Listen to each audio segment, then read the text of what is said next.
তো finally guys কুম্ভ মেলার থেকে কাকু ছান করে আইসা পড়ছিল, তো আসার পরে আর কি প্রসাদ যে তো প্রসাদ নিয়ে আসছে। এই যে প্রসাদটা দেখতেই পাচ্ছ প্লাস্টিকের মধ্যে, তো প্রসাদটা একটু খুইলা তোমাদের আমি দেখাই প্লাস্টিকের থেকে বাইর কইরা।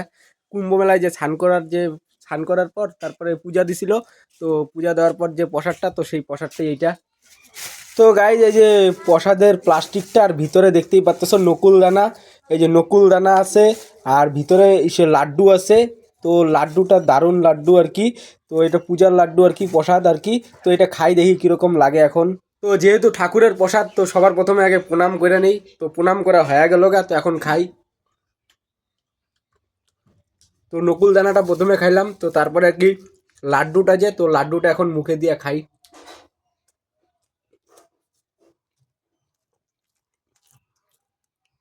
তো গাইজ দারুণ টেস্ট লাড্ডুটা।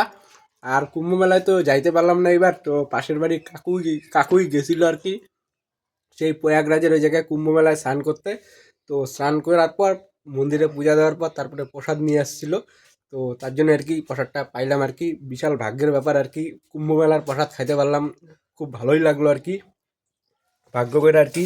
তো ভালোই লাগলো আর কি, যাইতে পারলাম না তাই কি হয়েছে, প্রসাদ তো খাইতে পারলাম, পাশের বাড়ির কাকু আনছে, তো এটাই সব থেকে বড় জিনিস। ভালোই লাগলো আর কি প্রসাদটা খায়া, মন প্রাণ জুড়ে গেল, ভালোই লাগলো, ফিলিংসটা আলাদা লেভেলের লাগলো আর কি প্রসাদ খায়া কুম্ভ মেলার।